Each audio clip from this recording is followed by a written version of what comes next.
WhatsApp guys, welcome to my channel. तो exercise 1.13 का आज मैं आपको करवा रही हूँ। क्वेश्चन नंबर 3 और क्वेश्चन नंबर 4 भी करेंगे। इसी लेक्चर में दोनों क्वेश्चन को कंप्लीट करेंगे।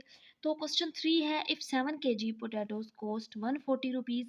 तो यहाँ पे बल्कि मैं पहले ये बता दूँ कि क्वेश्चन अब स्टार्ट हो रहे हैं डायरेक्ट और इन्वर्स प्रपोर्शन के। तो डायरेक्ट प्रपोर्शन वो प्रपोर्शन है जिसमें मतलब एक वैल्यू बढ़ने के साथ साथ दूसरी वैल्यू भी बढ़े। तो उसमें जो एरोज लगाते हैं दोनों एक ही डायरेक्शंस में लगाएंगे क्वेश्चंस में। इनवर्स प्रोपोर्शन ऐसा प्रोपोर्शन है जिसमें एक वैल्यू बढ़े और दूसरी कम हो रही हो, तो उसको कहते हैं इनवर्स प्रोपोर्शन। सोल्व करने के लिए जब एरोज लगाएंगे, एक अपवर्ड एक डाउनवर्ड लगाएंगे, मतलब डिफरेंट शेप्स में लगाने हैं। आपकी अपनी मर्जी है, एक अपवर्ड एक डाउनवर्ड। तो डायरेक्ट में या दोनों डाउनवर्ड या दोनों अपवर्ड इस डायरेक्शन में लगाएंगे। तो क्वेश्चन में ये कहा गया है कि इफ़ 7 kg पोटैटोज कॉस्ट एक 140 रुपीज़। 7 किलो आपके पास अगर पोटैटोज हैं, 7 किलोग्राम की जो कीमत है आलूओं की वो है 140 रुपये। हाउ मच वी पे फॉर 12 kg पोटैटोज। अगर हम 12 kg खरीदें तो कितनी कीमत हम अदा करेंगे। तो दो चीज़ें हैं जो इसमें वो लिख लेते हैं। एक पोटैटोज हैं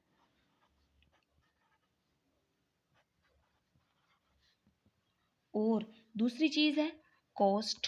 कॉस्ट रुपीज़ में और पोटैटोस किस में है, केजी में। तो साथ ये लिख लिया। पहले कितने पोटैटोस थे, 7 kg, जिनकी कॉस्ट कितनी है, 140 रुपीज़ है। फिर वो कहते हैं कि अगर पोटैटोस 12 kg हो जाएं तो उनकी कितनी कॉस्ट होगी ये मालूम करें। अब आप ये समझना है यहाँ पे आपने डायरेक्ट का है ये क्वेश्चन या इनवर्स का। तो देखें, 7 किलोग्राम आलू थे, 7 किलो आलू थे, उनकी कीमत 140 रुपये थी। फिर आलू बढ़ा दिए गए, 12 किलो कर दिए, तो कीमत भी क्या हो जाएगी, बढ़ेगी। मतलब एक चीज़ बढ़ रही है तो दूसरी भी बढ़ रही है। तो ये क्वेश्चन है डायरेक्ट प्रोपोर्शन का। आपकी अपनी मर्जी है, या तो दोनों एरोज अपवर्ड लगा दें या तो दोनों एरोज हम डाउनवर्ड लगा देंगे। तो यहाँ पे दोनों एरोज मैंने लगा दिए हैं डाउनवर्ड।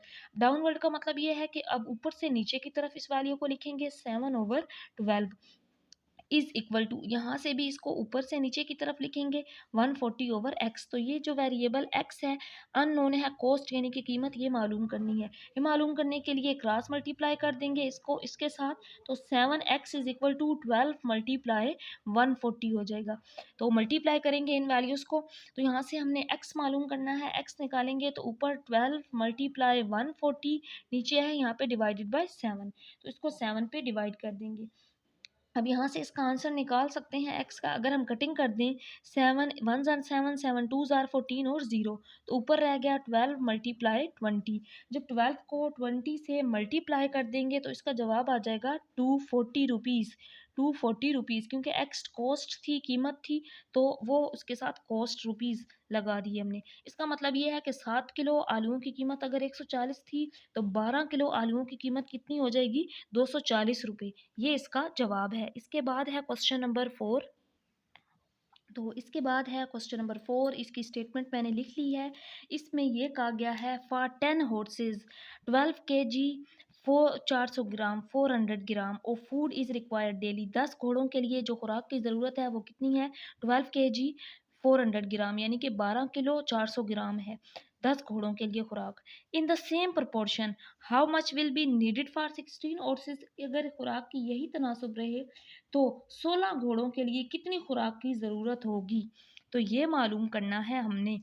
तो इसमें दो चीज़ें हैं। अब देखना है क्वेश्चन डायरेक्ट का इन्वर्स का है। तो दो चीज़ें दी गई हैं, नंबर ऑफ हॉर्सेस, घोड़ों की तादाद। तो नंबर ऑफ हॉर्सेस कितने हैं, 10। घोड़ों की तादाद पहले 10 थी। उनके लिए रिक्वायर्ड खुराक, यानी कि उनकी जो खुराक है वो क्या है, मैस ऑफ फूड। हम यहाँ पे लिखेंगे मैस ऑफ फूड। तो उनके लिए जो खुराक है, पहले खुराक उनकी कितनी थी 10 घोड़ों के लिए, वो 12 kg 400 ग्राम थी। ये है पहले खुराक। तो बाद में वो कहते हैं, तो इस वैल्यू को हम ये लिख सकते हैं 12,400। ये लिख सकते हैं हम इस वैल्यू को 12,400। सोल्व करने के लिए हमने इसको इस फॉर्म में लिख दिया है। तो यानी कि ये किलोग्राम और ग्राम में ये वैल्यू बनती है। तो नंबर ऑफ हॉर्सेस अब बढ़ा दिए गए हैं। अब वो कहते हैं कि 16 घोड़े कर दिए जाएं तो फिर कितनी खुराक ज़रूरत होगी, एक्स, यानी कि वो हमने मालूम करना है। तो 10 घोड़ों के लिए ये खुराक है 12 kg 400, 12 kg 400 ग्राम, यानी कि 12 किलोग्राम 400 ग्राम। तो 16 घोड़े, जब घोड़ों की तादाद बढ़ाई गई तो खुराक भी बढ़ेगी। और मैंने स्टार्ट में भी बताया था कि जब एक वैल्यू बढ़े उसके साथ दूसरी भी बढ़े, तो वो क्वेश्चन होता है डायरेक्ट प्रोपोर्शन का। तो आपकी अपनी मर्जी है, या तो एरो अपवर्ड लगा देंगे या तो डाउनवर्ड। तो मैंने यहाँ पे लगा दिए हैं डाउनवर्ड। डाउनवर्ड लगाने का मतलब ये है, अब इस वैल्यू को इस फॉर्म में लिखेंगे 10/16, और इसको लिखेंगे 12,400 डिवाइडेड बाय एक्स। तो एक्स की कीमत हमने यहाँ से निकालनी है, हमें पता चल जाएगा 16 घोड़ों के लिए कितनी खुराक की ज़रूरत होगी।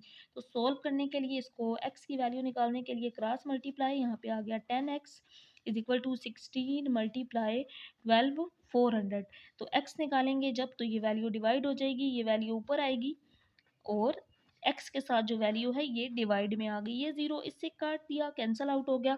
तो ऊपर वैल्यू रह गई ये 16 मल्टीप्लाई 12 40। तो इन दोनों को मल्टीप्लाई कर देंगे तो इसका जवाब आ जाएगा आपके पास 19,840। 19,840। तो अब ये जिस तरह ऊपर केजी और जी में था, यानी कि ग्राम में था, तो इसको भी उसी फॉर्म में लिख देंगे। तो इसको हम लिख सकते हैं 19 केजी और 840 ग्राम। तो इसका जवाब क्या हो जाएगा, 19 केजी 840 ग्राम, यानी कि 16 घोड़ों के लिए इतनी खुराक की ज़रूरत होगी।